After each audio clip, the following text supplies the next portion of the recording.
Welcome back to Four Faces. Remember the basketball player who got detained in Russia for liquid marijuana? Well, guess what? They released her. Yes, they did. United States did a prison swap with Russia, and she's released now. She's been on her way home, according to Biden. I'll let you see the video real quick so you can see exactly what he said.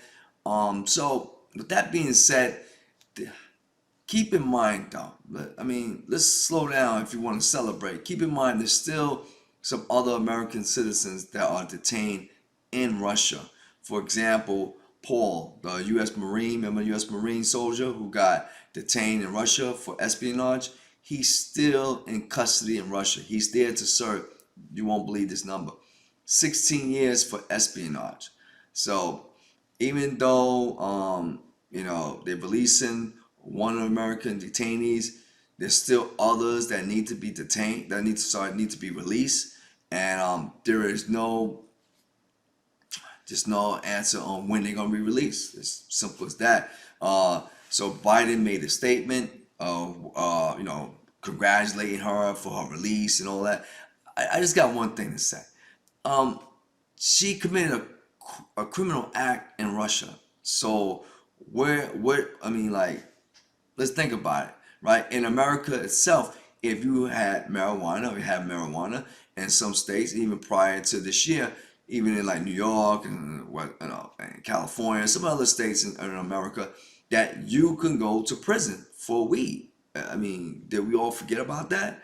Right, you can go to prison for weed. Now, a lot of states are more relaxed now. A lot of states don't press charges, right? However, it's still a federal crime.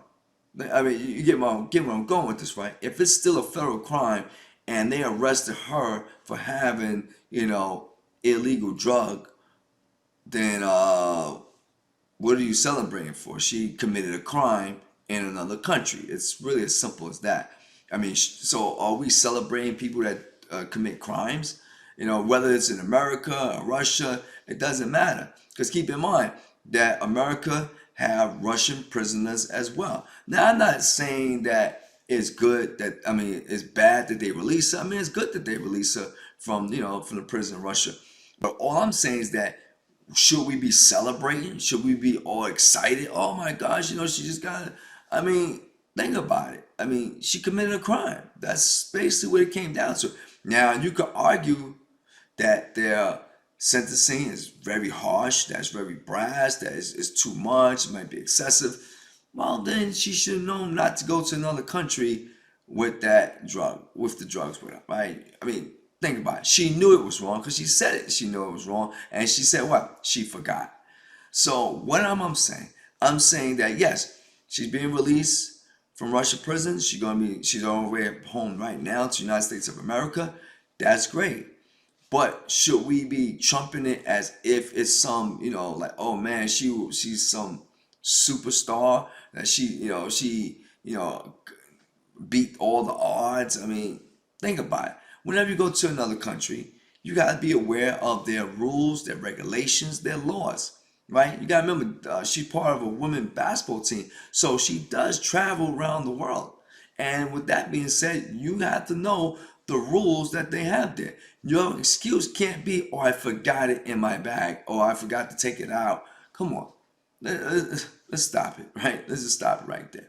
Let's keep that in mind. The last thing I want to say is that it's still sad that that we have detainees still in Russia, like I mentioned before, Paul, who was a U.S. Marine soldier. It's sad, very sad that he's still being detained. Now, he's been there since 2018, right? That means we had a couple of presidents go through and still wasn't able to release him. We had Trump, right? Trump was president at that time, and now we got Biden. So let's see if Biden can hopefully get this guy released. He's going through 16 years. He already did a couple of years already. Now, keep in mind, and according to what he said, he stated that he's in a very harsh situation, in a harsh prison, serving really hard time. With that being said, we hope for his release. Of course, who wouldn't? You know what I mean? So, with that being said, this is Four Faces.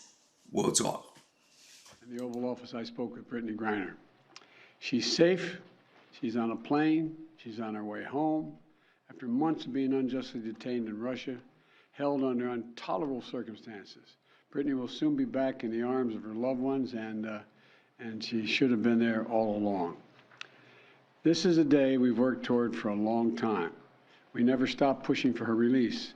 It took painstaking and intense negotiations, and I want to thank all the hard-working public servants across my administration who worked tirelessly to secure her release.